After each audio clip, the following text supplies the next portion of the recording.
And now, it's time for DJ Rocky's Secret Files.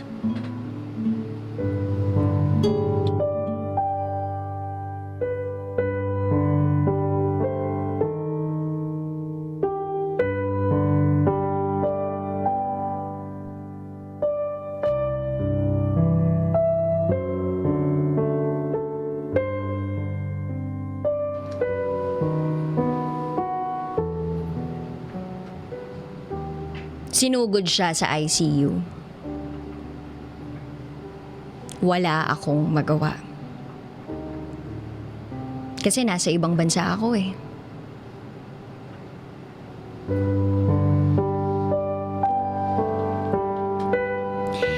Hindi ako mahilig gumawa ng sulat o hindi ako mahilig magkwento sa ibang tao. Pero ngayon, nilakasan ko ang loob ko para i-share ang secret file ko.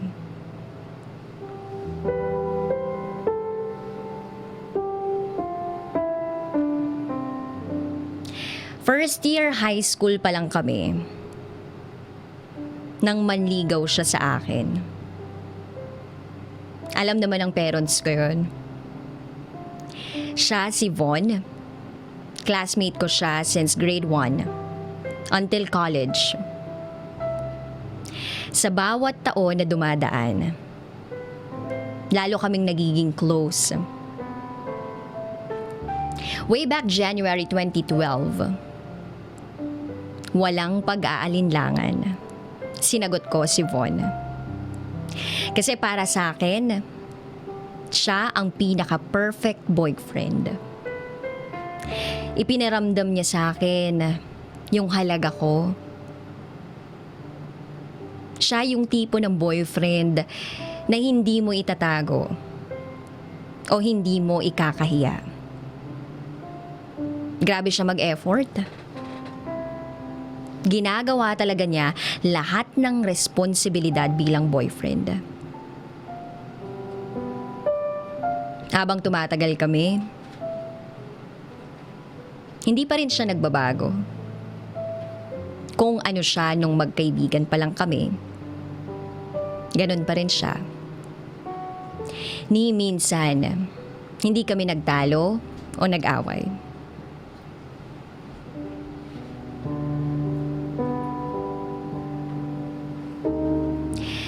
Pero sa kabila ng lahat ng saya, meron siyang nararamdaman na sakit sa puso. Namana niya yun sa daddy niya. Kaya naman, sobra kung alagaan siya ng magulang niya. Pero para sa kanya, wala lang naman yun. Yung sakit niya sa puso, parang baliwala lang sa kanya. Lumipas ang panahon. Nakagraduate kami parehas ng college. Sabay kaming nag-apply. At halos sabay din kaming nagkatrabaho. Magkaibang company nga lang. At dito nga, nasa totoong realidad na kami ng buhay. Kahit busy sa work, may time pa rin naman kami. Hindi pa rin kami nagkulang sa isa't isa. Tuwing monthsary and anniversary, mas nag-e-effort pa siya kaysa sa akin.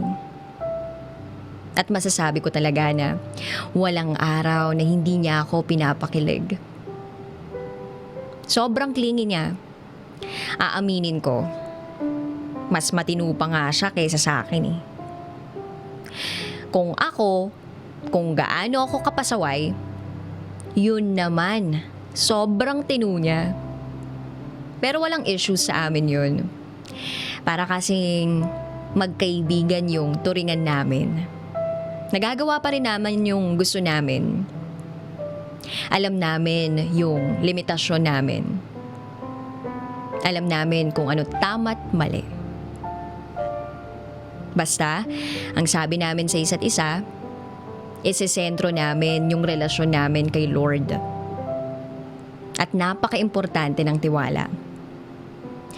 Hindi naman minsan naiiwasan na merong selos sa relasyon. Pag nakakaramdam kami ng ganun, pinag-uusapan agad namin. Kapag may simpleng pagtatalo, sa simpleng bagay lang, usap agad. 2014. Hindi na siya pinagtrabaho ng magulang niya.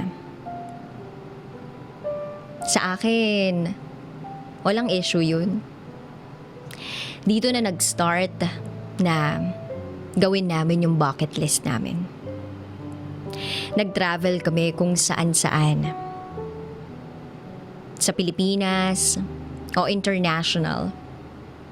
Minsan, KKB. Minsan ako. O minsan, siya yung sagot. Mahilig din kaming mag-hiking. Food trip. Basta, more on adventures. And about food trip. Monthly, may nagagawa kami sa bucket list namin. Lagi siyang sumasakay sa mga trip ko. Kahit ginagalit ko siya, nginingitian ko lang, napapawi na yung galit niya. Hindi naman ako totally showy. Hindi katulad niya. Kaya naman, kahit marami kaming differences, mahal na mahal ko siya. Tinanggap niya lahat ng sa akin. Tinanggap niya yung pagiging topakin ko, yung pagiging pasaway ko. At higit sa lahat, hindi siya sumuko sa ugali ko. No, diba? Ang swerte ko sa boyfriend ko. Parang may boyfriend na ako, may best friend pa ako. Ako naman, patuloy na nagtrabaho. Pasalamat nga kasi kahit na busy ako sa work ko, nagkakasama pa rin kami. Sa tuwing magkasama kami, o nagta-travel sa ibang lugar, ni minsan, walang nangyari sa amin. Ganon niya ako kung igalang. Ginawa namin lahat ng nasa bucket list. Natapos namin yun mga May 2016 na. Tapos, gumawa kami uli ng panibagong bucket list. More on travel. 4 na lugar lang yung gusto naming mapuntahan. Hawaii, Thailand, Italy, at Canada. Bago ako umuwi sa bahay, tinanong ko siya kung payag ba siya na magtrabaho ako sa ibang bansa.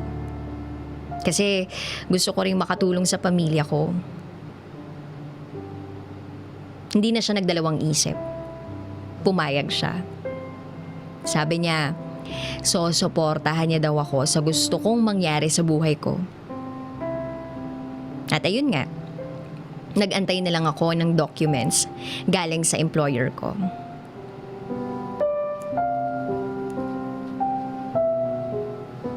December 2016, nagpunta kami sa Thailand. Nagpunta rin kami sa Vietnam. 1 week. Sobrang saya. Kitang-kita ko sa mga mata niya yung saya niya sa mga oras na yun. Kahit alam ko at nararamdaman ko na nahihirapan siyang mag-travel. At isang araw doon sa bakasyon namin, doon niya ako sinabihan na, "Buddy, kung ano man ang mangyayari sa buhay ko, ituloy mo tong ginagawa natin. Iisipin mo nakasama mo pa rin ako. Itutuloy mo pa rin yung buhay mo. Kasi hindi natin hawak ang buhay ko. Kaya hindi natin masasabi kung anong mangyayari. Hanggat kaya ko, lalaban ako. Pero buddy, dapat maging handa ka na rin."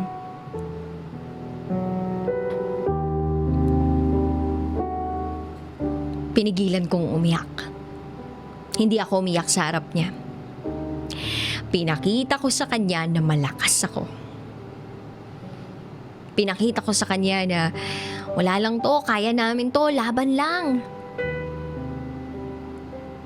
Niyakap ko siya. At wala na kaming inikan. Pagkatapos, nagkwentuhan na lang kami ng masasaya.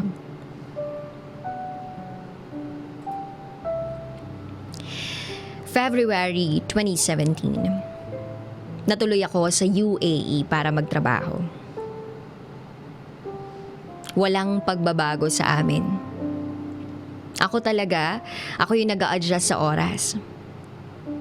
Sa halos 1 taon na puro video calls yung ginagawa namin. Nakikita ko na lumalaban naman siya. Kitang-kita ko rin sa video calls namin na namamayat siya. Kaya sa tuwing magve-video call kami, sabi ko, dapat mabigyan ko siya ng mahabang oras.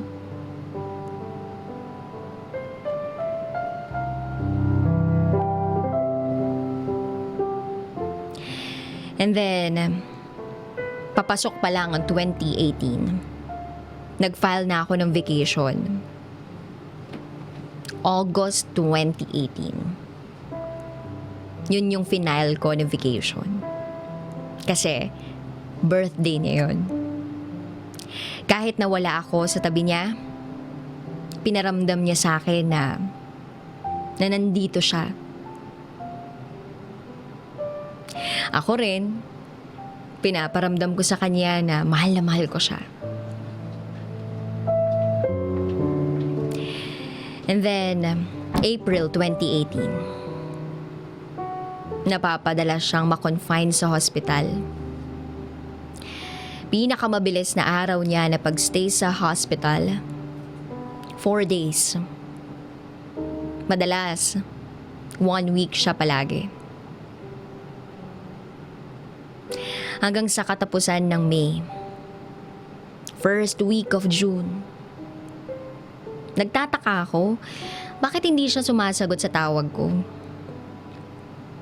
2 weeks na akong hindi mapakali. Kasi nga, hindi ko siya nakakausap. Hindi ko na alam kung anong lagay niya. Hindi ko alam kung may nangyari ba sa kanya. Ang hirap manghula. Buti na lang, nakontak ko yung ate niya.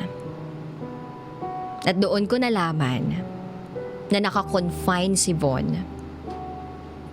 Nasa ICU daw. Kritikal ang lagay. Nang sabihin sa akin ng ate niya yon,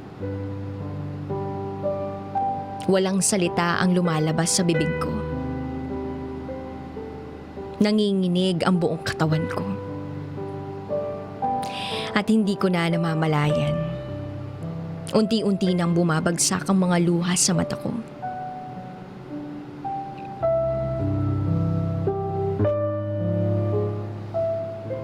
Kinabukasan, doon pa lang ako nakatawag sa HR na kailangan ko nang makauwi ng Pilipinas ASAP. At dahil hirap silang makaintindi ng English, no choice ako kundi mag-Arabic. At kung hindi pa ako nagsalita ng lengguwahe nila, walang mangyayari sa usapan namin. Ang sakit-sakit lang ng dinadala ko, tapos ganun pa yung maririnig ko. Kinulit ko talaga sila.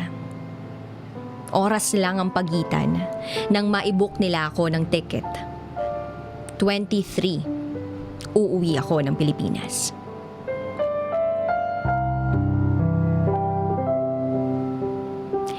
Sa paglipas ng araw, sinabi ko na lang sa sarili ko, magiging okay din ang lahat. Okay lang ako. Kaya ko to. June 15, 10:25, Philippine time. Nakatanggap ako ng message. Galing naman sa pinsan niya. Ate, wala na si Buddy. Sana makauwi ka na. ASAP. Hinihintay ka na ni Kuya. Magpakatatag ka dyan, please. Mag-reply ka kapag nabasa mo to.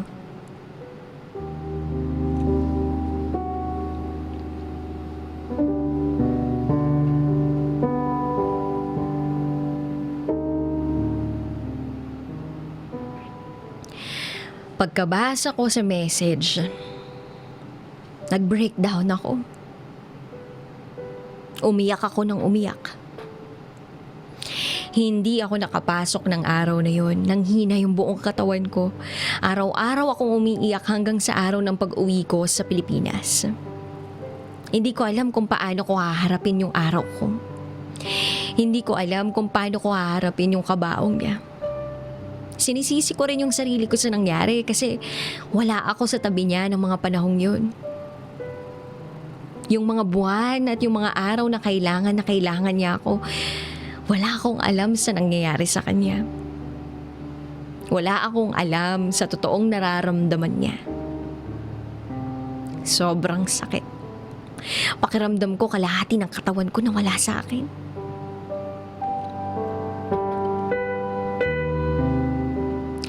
June 23 ng gabi.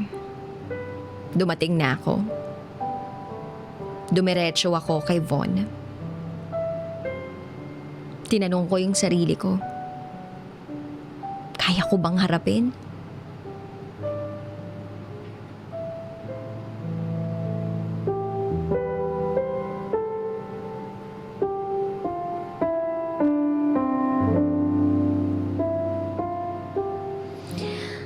At nung dumating na ako sa harap ni Von, ewan ko ba kung bakit walang luhang pumatak sa mata ko.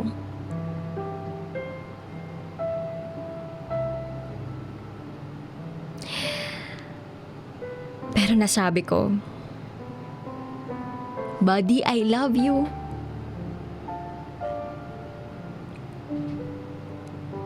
Hindi ko matagalan, pumunta muna ako sa kwarto niya para magpahinga. Ang linis. At ang ayos-ayos talaga ng kwarto niya. At doon, napaupo ako sa kama niya. Biglang bumalik lahat. Doon na ako nag-breakdown. Niyakap ko yung paborito niyang unan. Ang dami kong tanong, bakit bumitaw ka? Bakit napagod ka? Bakit? Hindi ako handa sa ganung pangyayari. Kahit pa sinabihan niya ako dati na maging handa ako sa kung anong pwedeng mangyari.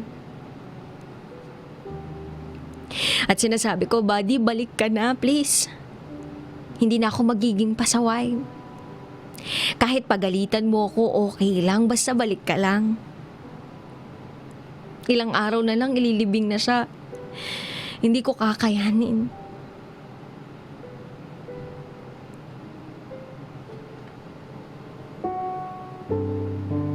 Hindi rin ako masyadong makatulog.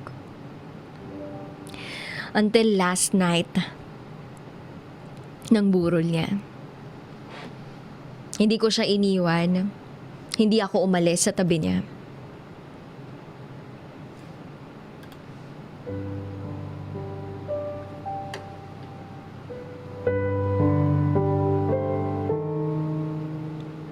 June 27. Yun yung araw na ihahatid na siya sa hantungan niya.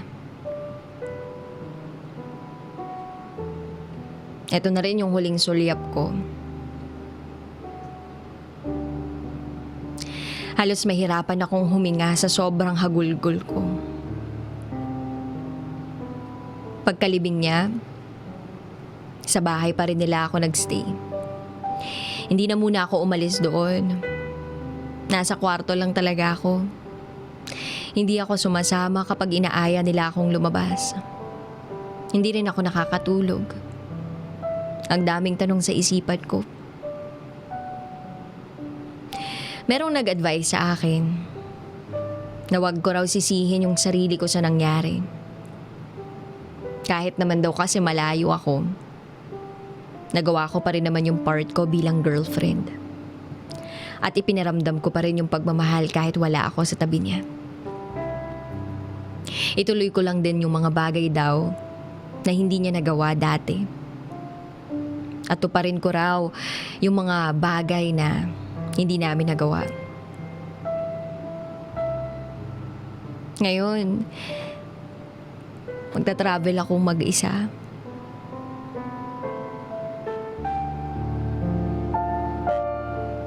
Binabalikan ko yung mga lugar na sobrang nagpapasaya sa amin noon. Sa ngayon, masasabi ko na okay na ako. Pero siguro, hindi na katulad ng dati.